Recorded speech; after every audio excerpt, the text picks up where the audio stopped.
Hi, welcome to Publishing 101. My name is Polly Letofsky. I'm with My Word Publishing. And my objective to putting together this Publishing 101 is to inform new authors about what their options are in publishing and what to expect and what you should never put up with. So it is a big hot mess out there. I know it is. I've been there.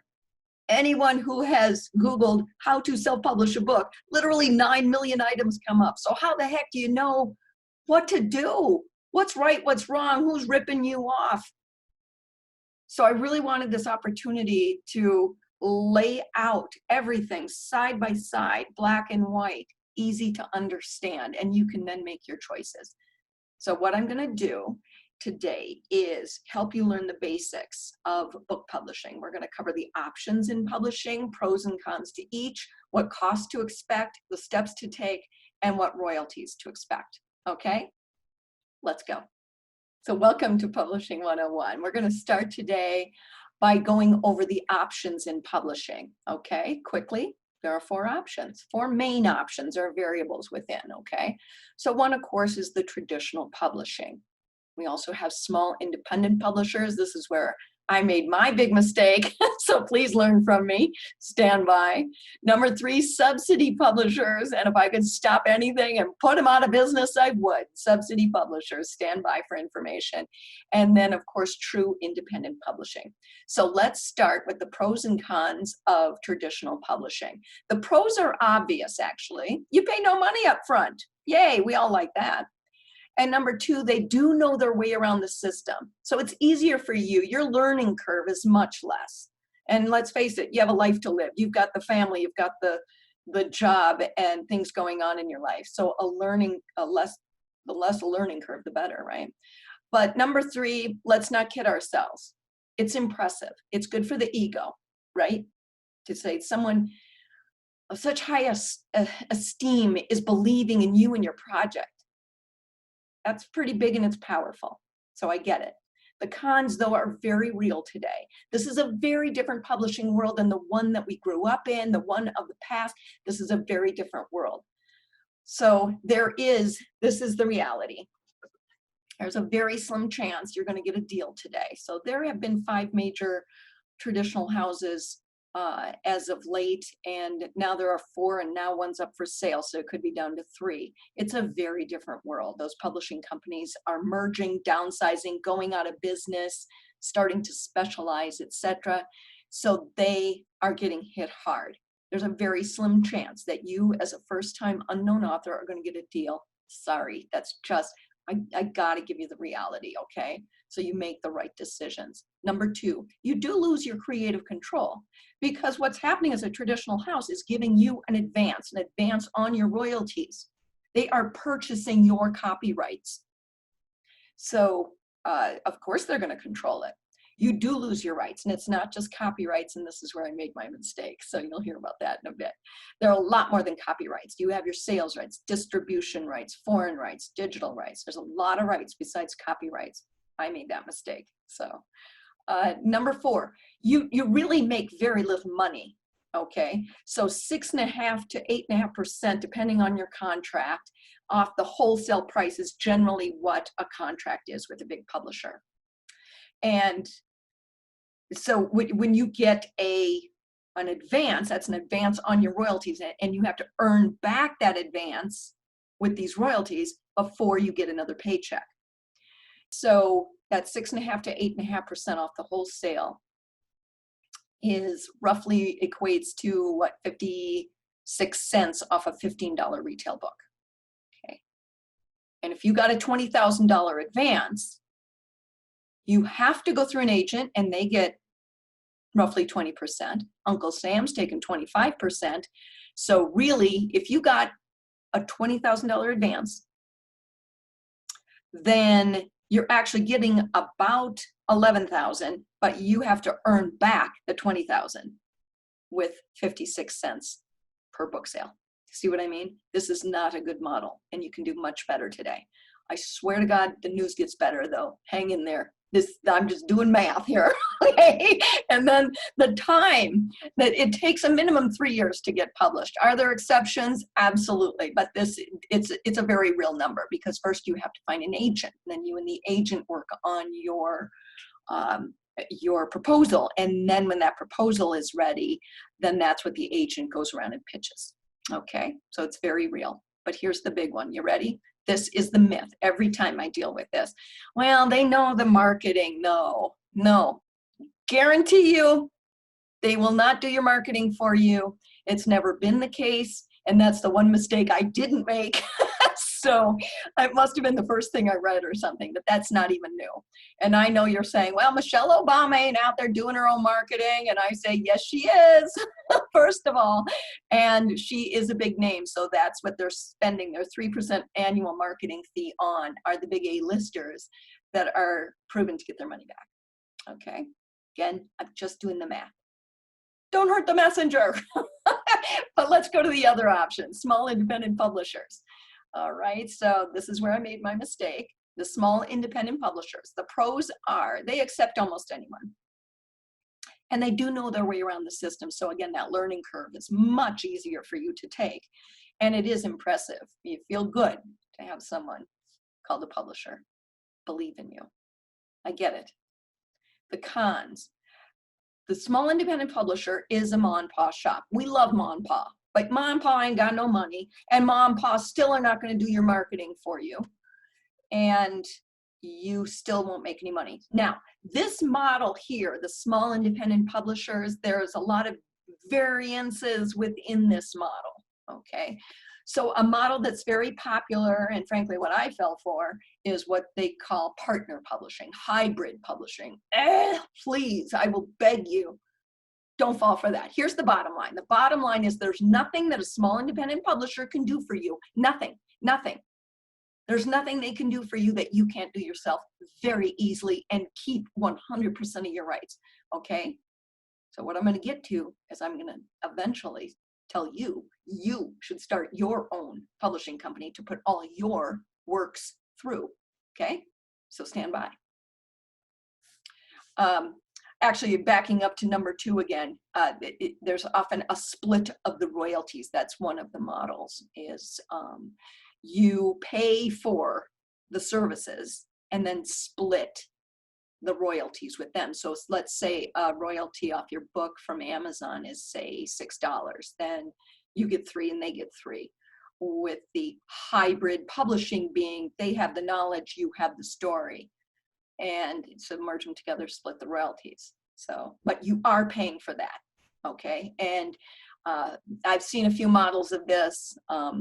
Sometimes they'll give you an advance and then they take 100% of the royalties until that advance is made up. That's another model that I've seen, but you're not getting a big advance. The ones I've even seen have been like $1,000, okay? And again, you eventually are paying that. So, the reality is, I guarantee you, please believe me, this model doesn't work. It's an old, antiquated model, and they almost always go out of business. In fact, I don't know that I've seen a small independent press stay in business. When they go out of business, it's just happened again yesterday, saw it again. This company went out of business, and they take the author's files with them. True story. So please listen to me. And they won't do your marketing for you either, okay? I guarantee it. So sometimes I have seen, like, you know, marketing packages. It's like, out of curiosity, because I've been around the block, it's like, who do you think you're kidding? So I look at their marketing packages. It's like, we'll put your book on our website and make you a book trailer and give you business cards and bookmarks. That's not a marketing plan. Oh, good heavens. And who the heck says, boy, I need a new book to read. I think I'll go on Who's What's Its website. No, that's not how people buy that. Okay. So please learn from my mistakes. Okay. I made a $15,000 mistake on that model. So please learn from me. You're welcome. So as bad as that one is, I promise it gets better. So hang in there with me. As bad as that option is, oh, this is the worst. I will chain myself to your ankle. Please, please Don't do this. These subsidy publishers, this is a model within publishing. Subsidy meaning you're subsidizing it with your money. Well, same with the small independent publisher and same with true independent publishing, but that's what this model is called. Okay, these are the ones that you primarily find when you are Googling how to self-publish a book. And I think it's pretty clear when you see packages. The silver package, the diamond package, the emerald package, usually that's this model. The pros are, of course, you can make the creative decisions. Gotta tell you though, they're very limited because they work off templates, okay? So choose out of one of our 10 covers and you can choose the color of the font and of course change your name and, you know, so yeah, limited creative decisions anyway. You keep your copyrights. Okay, so when you see, because I've seen this on these websites before, you keep your rights is what they say. You keep your rights. And I've made this mistake and I've made a $15,000 mistake. So please learn from me. When they say your rights, there are many rights, right? Like I previously mentioned. So just because you keep your copyrights, I kept my copyrights, but there are a lot more rights that I didn't keep. So let's talk about that. They are a one-stop shop. Because I remember when I first started getting into my publishing, my first publishing journey in all green, I was like, oh, this looks so easy because it's so overwhelming. I just have to click this button and I'll get a cover. Click this button, I'll get a layout. Click this button and I'll get editing. But then once you start learning more, you're like, no, I want more than to be able to choose out of 10 cover designs and choose the color of my font, etc. So I get the allure, frankly. Okay, so the cons, here they are. While you do keep your copyrights, you do not keep your other rights. Now, here's the mistake that I made, all right? Whoever owns the ISBN on the back of a book, okay? The ISBN is the book's identification number, right? Whoever owns that, this is identified with the publishing company, okay? And they are the holder of the sales and distribution rights. So among other things, what that means is all of the sales go through them, then they take their cut. That's not illegal or anything, there's just a better way to do it. And then they redistribute to you and give you a royalty check every 6 months. That's sales and distribution rights. All of the sales go through them, get redistributed to you, all right, after they take their cut. And you will get a royalty check every 6 months. That's very standard. What is also very standard is if your royalties don't add up to $75, then you either wait another 6 months until it does, or you have to pay $12 for them to cut a check for if it's less than 75. True story, it's as standard as anything. I swear to God, read the contract. Oh, you can tell why I just get so passionate about it. So, and please tell your friends, don't do this option. Oh my God. Okay, so you do pay up front. Again, nothing wrong with that. There's just a better way to do it, okay? And this one really gets my goat. You pay through the teeth for any small revision. So let's say you open your book, you get it, you worked on it for years, you open it up, boom, there's a typo right there. You ask them to fix the typo, it's $250. Very standard, very standard. In fact, I've seen one recently that's $300. So $250. Let's say you win an award and you want to embed it into the cover of your book. That's $250. If you get an endorsement from Oprah herself, that's $250 if you want to put that on the cover of your book. I think that's ridiculous because it doesn't have to cost that much. Now, how they make their money is by inflating the cost of the printing. So an example is if you have a 125-page book, okay, that's a small book, but this is my example because it happened to me. An author came and they wanted me to help with their marketing. So first we have to figure out where we are. You know, where are we? You know, he was publishing through one of these companies. I said, well, how much do you pay for your own book? And he said $8.65. That was his cost for an author copy, his inventory, $8.65. I said, oh, good heavens. How much or how big is your book? How many pages? It says 125 pages. Oh, good Lord. No, stop that. So we went on to what I recommend is Amazon's KDP. I don't work for Amazon, just stop it. I generally guide authors towards KDP, which is Amazon's print-on-demand service, also Ingram Spark. But anyway, so I asked him 125 pages, he said. So with KDP, it was $2.15. $2.15, he's paying $8.65 with this kind of company, because that's one way they make their money, and primarily how they make their money is the inflated cost of printing. That's 4 times. That's 4 times the cost. Unnecessary, so you can see why I get my back up about it.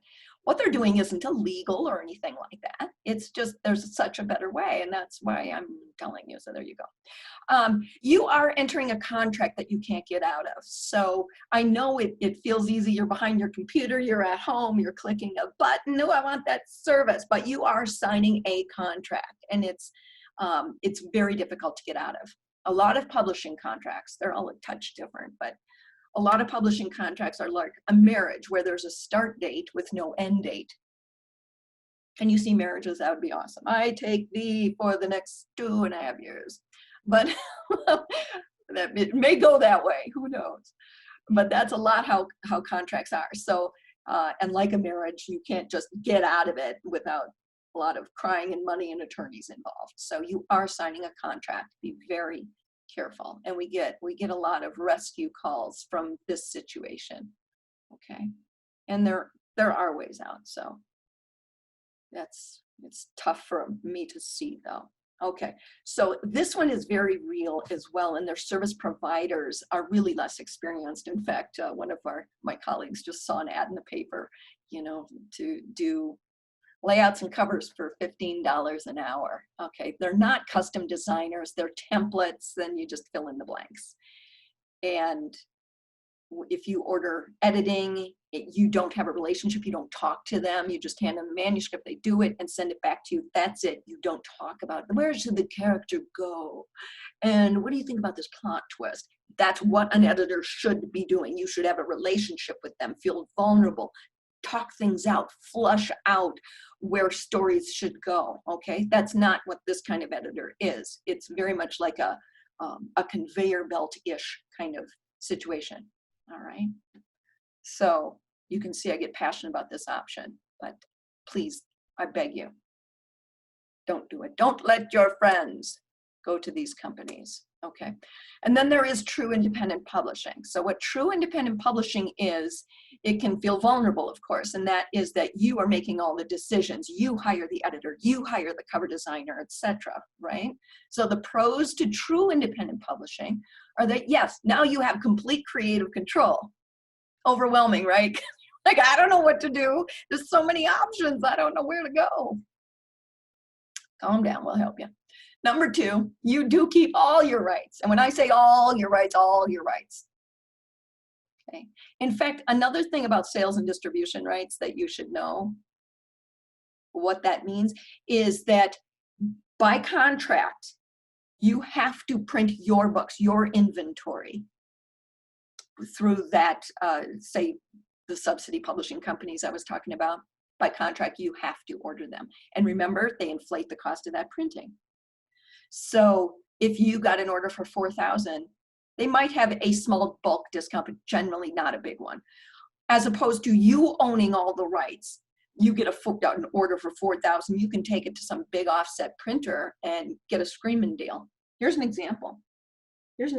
Okay, I have a book. It's kind of a monster. It's 416 pages. Okay, and when I print with print on demand, which I want to do. Okay, but this is a big book, so it's $5.75 when I print this with print on demand. Okay, but I have the rights. I own everything. I am master of my domain, so I can go and print this anywhere. So if I got an order for 4,000, which did happen one time, I got to take this because I owned all the rights. I could take that file to any printer, and I got a screaming discount. So, bulk discount, which was 93 cents instead of $5.85. So you're asking, well, why don't you do that all the time? Because then I have to store them. And if I ever win another award and want to put that embedded into my cover, then I've got this whole garage full of books. There are pros and cons to that. So I don't want you to start with a big bulk print, by the way. Sounds tempting, but don't do it. Kind of got off track there. But it's about keeping your copyrights, your sales rights, your distribution rights. You can make all the decisions, etc. And as opposed to having to go to someone and paying money just to make a small revision. You do keep 100% of all your profits, your royalties, everything, and you can make revisions at very little or no cost. In fact, most of the time it's no cost, most of the time, depending on what your designers, cover designer, layout, etc., what deal they have for you. Usually it's no cost. It's little cost if in fact you keep changing and keep changing and keep changing. Then of course they'll charge you, okay? And you will make a heap more money. You will make a heap more money. So let's take that scenario where that guy that was paying $8.65 for his 125-page book, $8.65, okay? His retail price is $15. Great, he buys it for $8.65, sells it to me for $15. He's made a couple of bucks.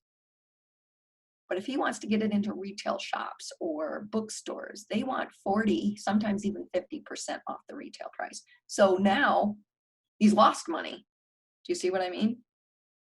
So with this option, he would have bought his book for $2.15 and sold it for $15. So what's the difference there? Groovy? And you can do promotions, price promotions, etc. So yeah, you have a lot more control. The cons are, you do pay for everything. And number two, you don't know your way around the system, right? And believe me, that's so vulnerable. And then you make decisions, bad decisions, expensive mistakes. I've been there, so I get it. So that's where an organization like My Word Publishing comes in. We just come in and manage this so you don't make those decisions, those bad decisions, those expensive decisions. Okay, so we're taking away the cons for you. Well, I guess number two anyway, you still have to pay for everything.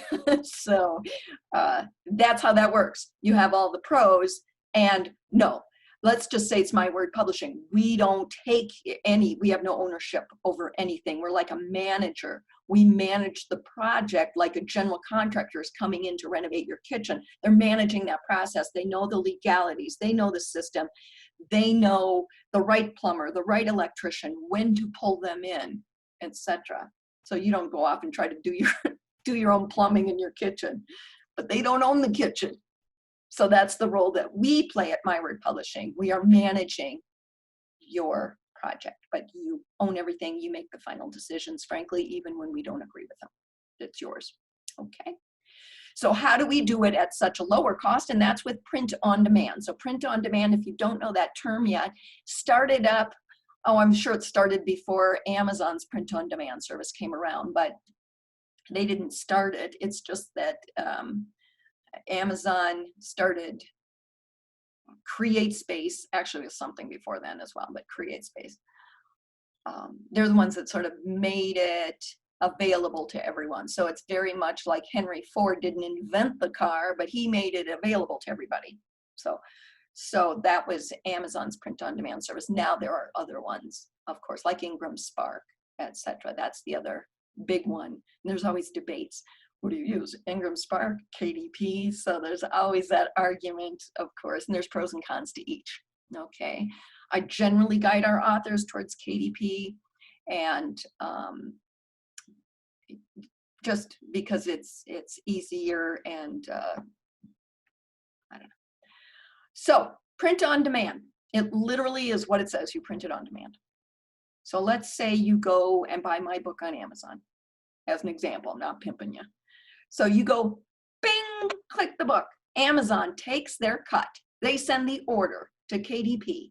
KDP prints it, ships it, and the balance is my royalty. Amazon takes their cut, they print it, they ship it, and there's a balance, and that's my royalty. So that royalty is dropped into my bank account every month. I don't have to wait 6 months. I don't have to wait until it's $75 or more. I don't have to cut anybody a check for $12 just to get my $65 check. It doesn't work like that. In fact, one time I actually got a royalty dropped into my bank account for 1 cent. 1 cent. I think someone bought an ebook in India. So it was 1 cent from India. So you don't have to wait.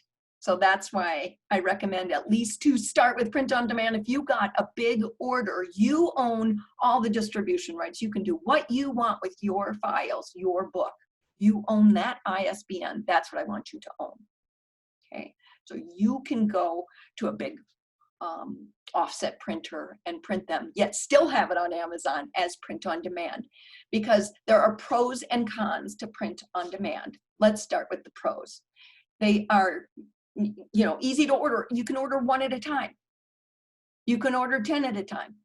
You're going to the family reunion. Let me get 20 bucks. 1 more book. It's easy and cheap or free to make revisions. Okay. Again, it's free to re-upload new files on KDP. The reason I'm even saying cheap is because you might have to have someone else update a file or something, okay, your designer. Then you get the files, and KDP certainly doesn't charge anything for uploading. Ingram Spark does, which is another reason I kind of lean towards KDP, but there are reasons we would go with Ingram Spark. Okay, so it's seamless to get into distribution, literally a click of the button. Click, you're in distribution. Click, you're not. Click, you are. When I say distribution, I mean international distribution. Okay, it's that seamless, doesn't cost anything. So what that means, distribution, is when I click the button saying, yes, I want to expand to distribution, that means then I could go into Barnes & Noble and I'd say, I want Jimmy Bob's book. And they'll say, well, let me see if we have Jimmy Bob's book here in our library. That library they're looking in. You ever done that at Barnes & Noble? And they're looking in their library. And they say, yeah, we got it right here. What they're looking at is the distribution list. They're looking at their distributor, which is usually Ingram. Ingram is the main distributor. Okay, that's what they're looking at. Yeah, we got Jimmy Bob's book right here. Do you want to order that? You bet. I pay Barnes & Noble for the book. Barnes & Noble orders it from Ingram, the distributor. Ingram orders it from KDP. KDP prints it and ships it. And you're left with the balance, and that balance is your royalty. All right, so we're going to talk about those royalties in just a second, but that's how seamless it is to get into distribution when you're working with print on demand. Distribution does not mean that they're going to go sell your book for you, but one of the other reasons I work for KDP, swear to God, I don't work for KDP. One of the reasons I like them is because they offer promotional services as well. So they're not selling your book for you, but they're leaving it available and do the fulfillment. Okay. And you get your royalties every month. We've sort of covered that. And of course, it's affordable. So they do have a royalty calculator so you can see how much your book is. They generally, it's by page count. Okay, it's by page count. So a 125-page book is very different than my 416-page book. Okay. And they do offer great marketing and promotional tools. Okay. Again, I'm primarily talking about KDP there. And there are pros to Ingram Spark as well, but they don't do promotional tools. So there you go. Cons. They don't do bulk discounts. So when I'm working with, say, KDP, and it doesn't matter if I order 1 book or 1,000 books, I don't get a bulk discount. But if you own all the rights, then you can take those bigger orders and go elsewhere and get a cheaper price.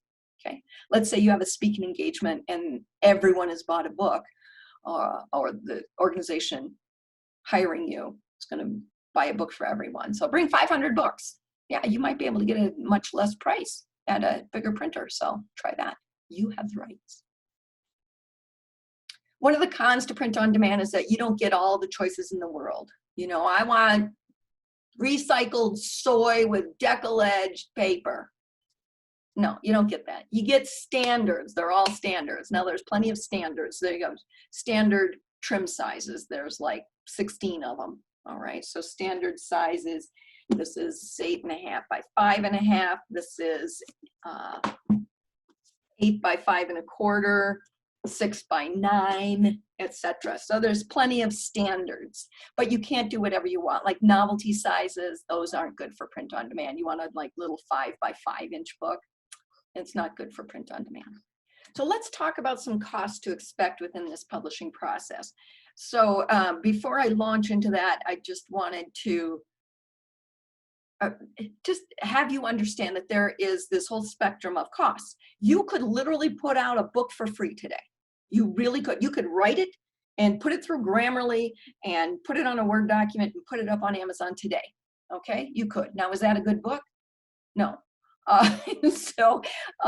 So you can also, so it's crap to fabulous and, you know, free to, I mean, stratosphere. Most of our books kind of land from 6 to 10,000, depending on word count, genre, what kind of shape it was in, that kind of thing. So to put out a professional book, you need to have professionals helping you, right? That's just a reality. But I just wanted to let you know that, yes, I understand there are free tools out there, and I will be talking about them when I go through these, okay? So let's talk with a publishing consultant. That's what we do. We're publishing coaches, consultants, book shepherds. It's all the same term. What we do is guide the author through this, and we, you know, obviously do a lot of tasks as well, but there's a lot of consulting and guiding. All right, so we'd be the first people that you get involved. And pretty much a standard rate right now is a $2,500 flat rate from beginning to end, okay? That would be added on just like if you were building a house and you start with 4 walls and a couple windows, but and by the way, I want a second floor, and by the way, I want a pool in the back. Okay, so things add up, but usually it's $2,500, and not too often does that go up. All right. And then we sit down with you and really talk about what your goals are. That's very important. That's not cliche. What are your goals? If your goal is to do a family memoir, I know how I'm going to guide you. I'm not going to guide you through a very expensive development structural edit. Not at all. You see what I mean? If you need a writing coach, then that's the first thing we would do, is have you interview a couple of writing coaches. Your relationship with a writing coach is very important. You have to bond.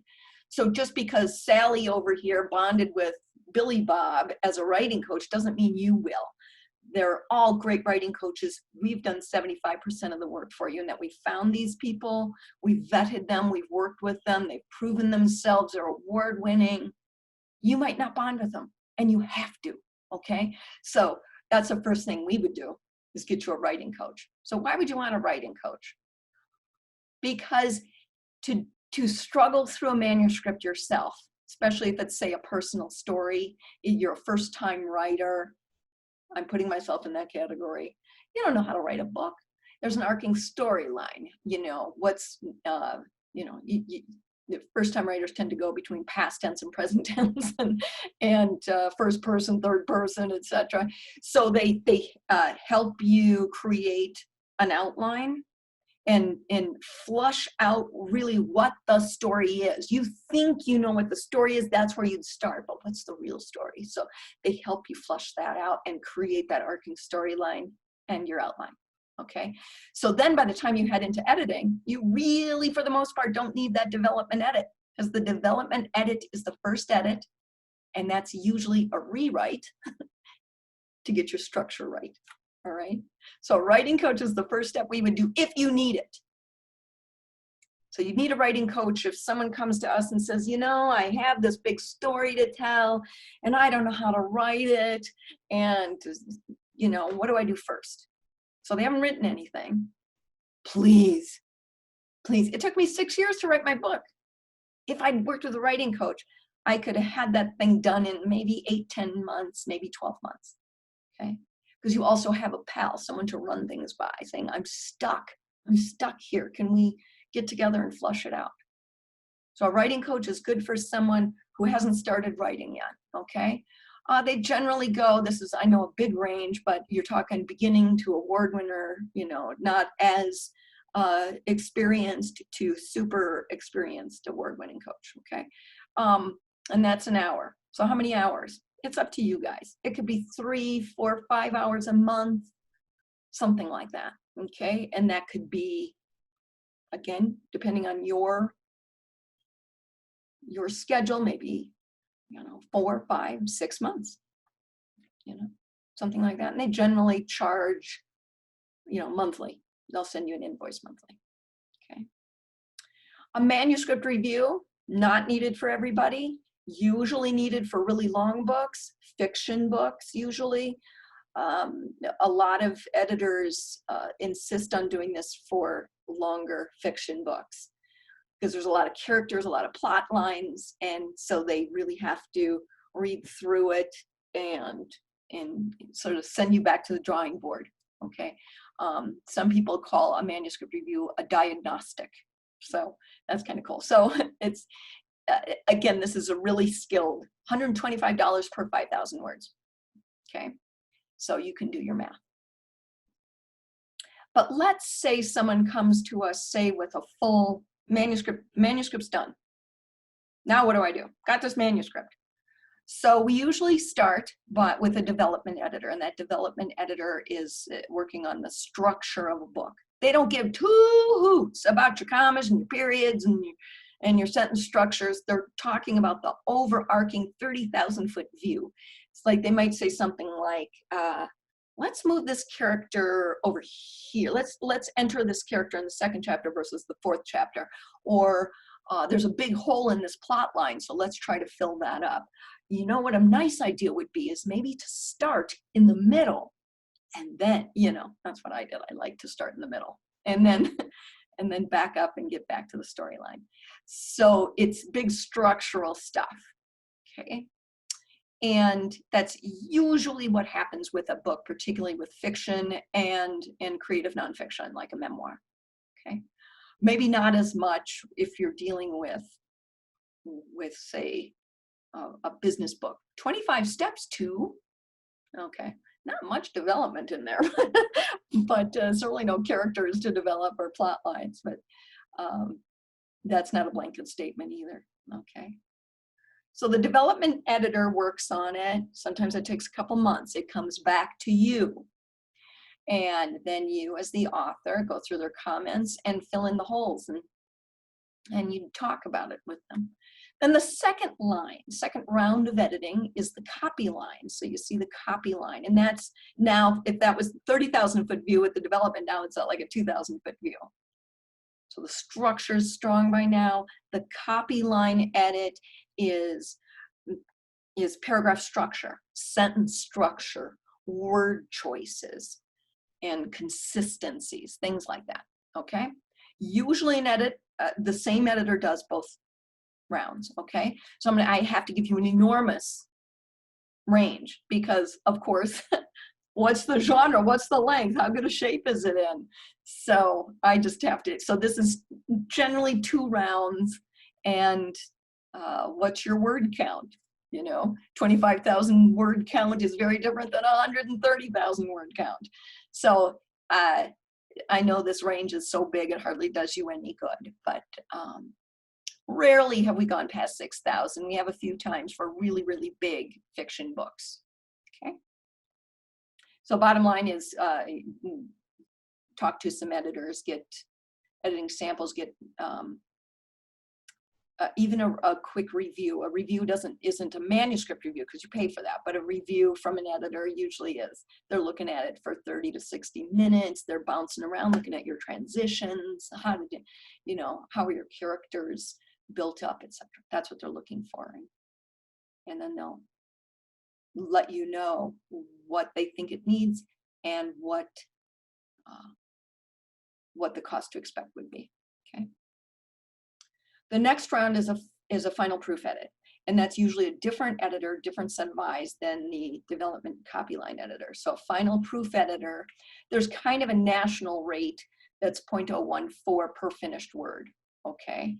So let's say you have a medium 50,000 word manuscript. I'm doing some math here, times 0.014. That would be $700 for a 50,000 word manuscript. That is a professional proof editor that works with Chicago Manual of Style editing style, okay? If you want to do a layout, of course, it's all over the place. There is a free tool on Amazon, on KDP, that you can do your layout. Pros and cons to that. The pro is that it's free. The con is that there are limitations, of course. There's only so many fancy things that you can get into. Also, when you do that free tool, you can't take that file off and go to another printer. So just be aware of those as you're heading in. I do love the idea that there is a free tool there that you can download. It's called Kindle Create, by the way. Or a professional, yeah, that 1,500 is very high. That's if you're doing something like a cookbook, hefty layout, all right, or textbook, something like that.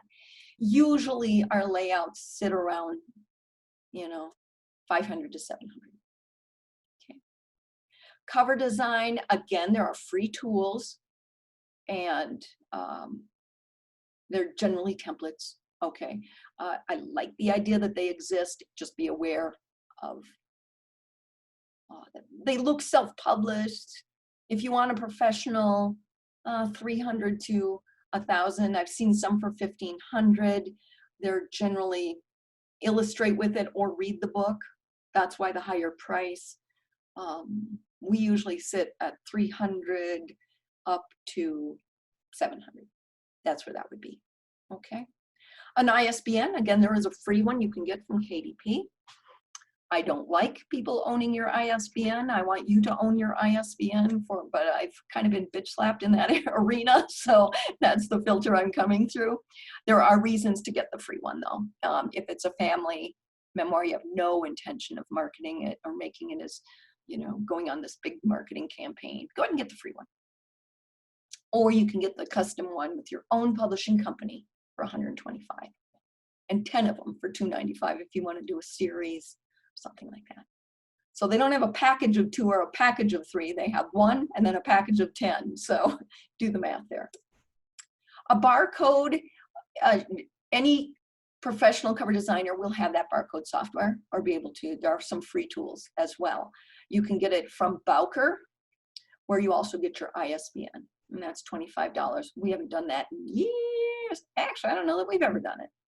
So keep that in mind. And then, of course, you got to get your book inventory. So again, do you want to just sell online? You should have some books in the back of your car, maybe stick one in your purse. So, you know, you might have 10, 20 books. If you're going to do a big live launch, you might start with 100 books.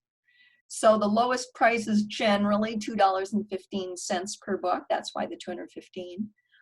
They usually, well, an average book would be $3.50, even $3.65, $3.65. So yeah, those are some math for you. An ebook conversion, there's a free tool. Again, with KDP, there's a free tool to convert that. You can have a professional do it for $150.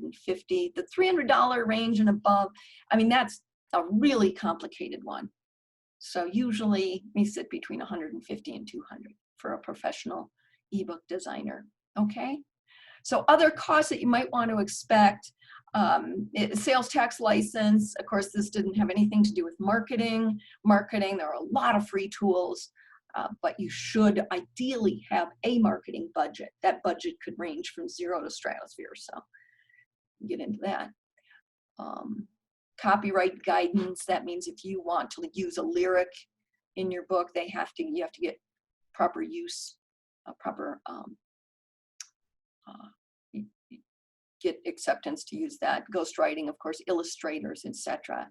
Hardcover books are extra, etc. But the essentials have been covered in those costs. Let's go through some royalties real quick, okay? So there's 3 primary ways to sell a book. Primary. Of course, you can get into bulk sales and stuff. I'm not covering that here. But based on a very baseline 8.5 by 5.5 book, 300 pages. If it's a memoir, usually we sit memoirs at around $19.95. Okay. So if your cost on that is $4.45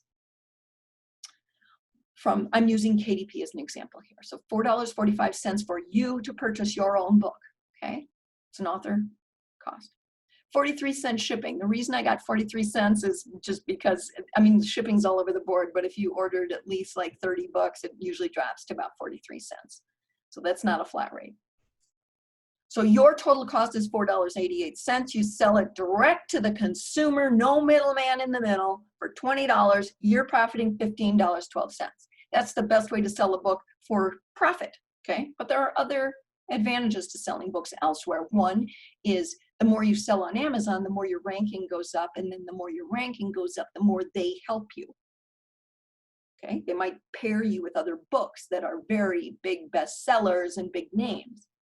So you want to sell on Amazon, even though you're making less money, you're helping your marketing. So you got to keep that engine burning, okay? So I kind of rotate. I rotate them. Buy it on Amazon, buy it from me, etc. So in this scenario, 8.5 by 5.5, 300-page book, selling at $20, and someone buys on Amazon, your royalty is $7.55. So again, that's a lot different than $15.12. But that $7.55 bought from Amazon actually does a lot of good. Okay, and then if a customer buys from a bookstore, a distribution partner, then again, Barnes & Noble takes a cut, Ingram takes a cut, KDP takes a cut, and you're left with the balance. In this scenario, it's $3.55. Okay, so you're going, wow, that's so little. Remember, we talked about at the very beginning where a publisher, you get about 53 to 56 cents off a $15 book. So it's like 3.5 times what you'd get with a publisher. Groovy, huh? Here's another example. Let's say it's a 6 by 9, 200-page book. That might be a business book. Okay. Sell it direct to consumer for $11.32. Your Amazon royalty, $5.75. Distribution partner, $2.75. A workbook. These are some of those standard trim sizes you can do with print on demand: 7 by 10, 8 by 10, 8.5 by 11, 150-page book. Now it's only 150 pages, but it's a workbook. So actually the market allows you to have a bigger price on that. So it's $20. So you profit $16.92 if you're doing a workshop, let's say. Someone buys it on Amazon, $9.35. Distribution partner, $5.35. This would be like a romance novel. It's up at 5 by 8, 200-page book at $12.90. You got to sell those at less. That's just where the market is. So yeah, your profit there's $9.87, royalty $4.52. So there's a whole science behind the trim size and versus the genre versus the retail price. Okay. Ebooks generally range between $2.99 and $9.99 because that's when we get 70% of the royalty. Okay, 70% off the retail price is your royalty. If it's under $2.99 or over $9.99, then the royalty drops to 35%. That's why we like to leave it between $2.99 and $9.99. Okay. And here's an example of $4.99 retail price. You get $3.49. Okay. So every book is different. You're selling in different areas, just like when you're sitting on an airplane and everyone around you is paid a different price, right? So when I say that the rule of thumb is it takes an average 400 to 800 book sales to get your investment back, I'm talking primarily about direct to consumer. Okay, but it's all a big mix. It gives you something to chew on anyway, right?